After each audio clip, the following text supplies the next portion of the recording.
So do you sometimes wonder how anyone fits in time for self-care? Or maybe you feel that you're just not good at self-care. You know you should try to fit it in, and you hear from others how important it is, but you just wonder how you're going to manage to fit it in with all the things that you already have to get done. I get it. I really do.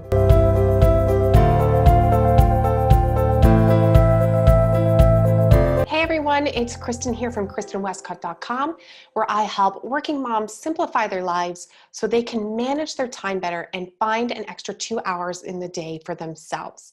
In today's video, I'm going to talk about the importance of self-care. But before we get started, don't forget to subscribe to my channel and hit the little bell beside it so you get notified when I post new videos or go live. So let's talk about self-care. Self-care does not come naturally for most of us. And as busy moms, our to-do lists are miles long with things to manage the household, things for work, things for the kids, things for our spouses, requests from other family and friends or community groups, and the list goes on.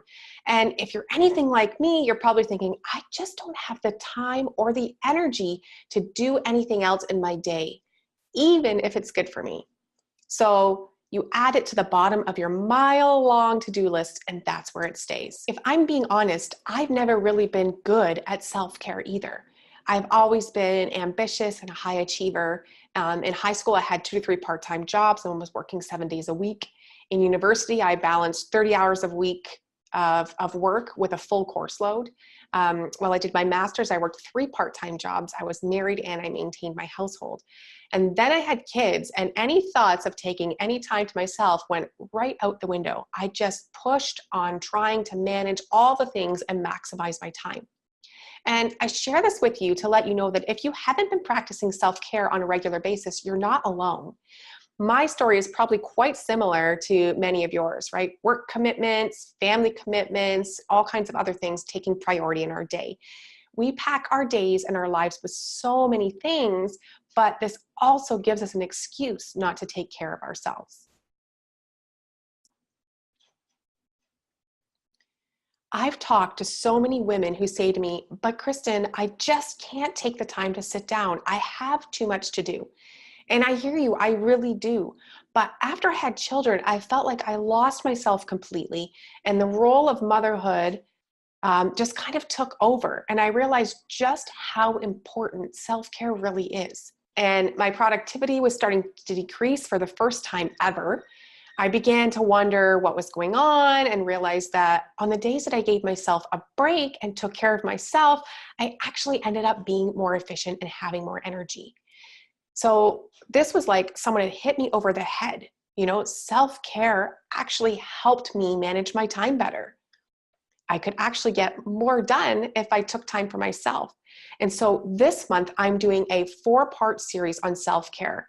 This is the first video in that series, and I hope you'll join me for the rest. So today, for the first video, I'm going to talk about just one habit that will make a huge impact on your thoughts about self-care. And I know habits are not fun or sexy, but they really make your life a whole lot simpler. And when things are a habit, you don't even have to think twice about them. They're just kind of a part of what you do, not another decision that you have to make. So the less decisions that you have to make, the less your mind races and all those different thoughts kind of go through your head throughout the day.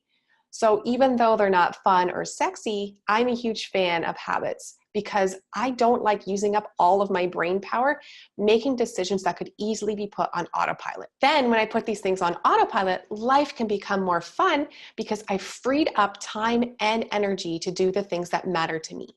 And you can do the exact same thing, which is why I'm so excited to share this video series with you on YouTube for free. So I'm going to start today with one of the hardest habits to develop and then go easier on you for the other 3 videos in this series. And today we're going to be talking about self-discipline. A lot of us think that we don't have the discipline to achieve our goals or to stick to a new lifestyle, but today I'm going to share with you 5 ways to make this a whole lot easier to master. And before we get started, let me just share a little secret with you. Discipline is like a muscle. It has to be strengthened in order for it to remain at its best. So let's talk about 5 mini steps to take to start strengthening this muscle today. Okay, so the first thing is to find the motivation to get started. This is often one of the biggest barriers to creating any new lifestyle. You have to really figure out why this task is important so that you can find that motivation to get going on it. Spend a few minutes really dreaming or visualizing the outcome that you would like. Tap into all of your senses. What is it you see?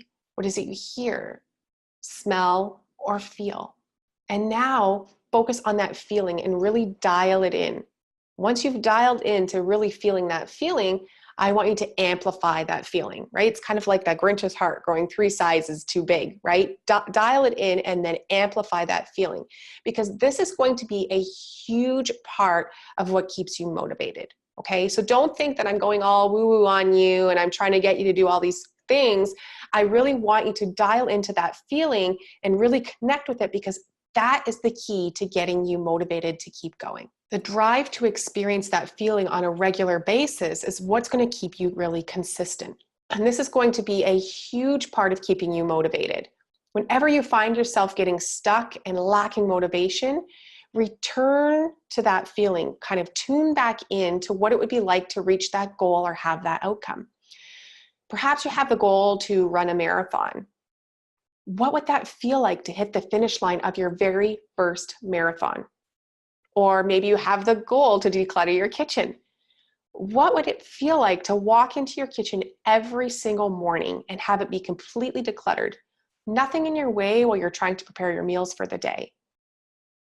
What would it feel like to have time on your weekend to do whatever you wanted to do because you tackled your to-do list earlier in the week? When you feel yourself struggling with the discipline to go out for a run, or to declutter that drawer, or maybe to eat healthy, or to give up caffeine, or to not log onto social media, whatever it is that you need to do to help take care of yourself so that you can reach that goal, tap back into that feeling and then get started on your task once you've come back in tune with that. So the second way to work on self-discipline is to set small goals. So self-care can take many different forms, and we're going to talk about that in our next video. But regardless of what form it takes, you will need to start small in order to incorporate it into your life. It can get quite overwhelming and discouraging if we jump in with both feet and try to perform at the same level as someone who has been practicing whatever it is that you're attempting to do for quite some time. So perhaps you want to meditate more. You're not going to be able to sit and do an entire day of meditation like a monk. Instead, set small goals of spending 5 minutes each morning. And then after you've done this for a couple of weeks, maybe increase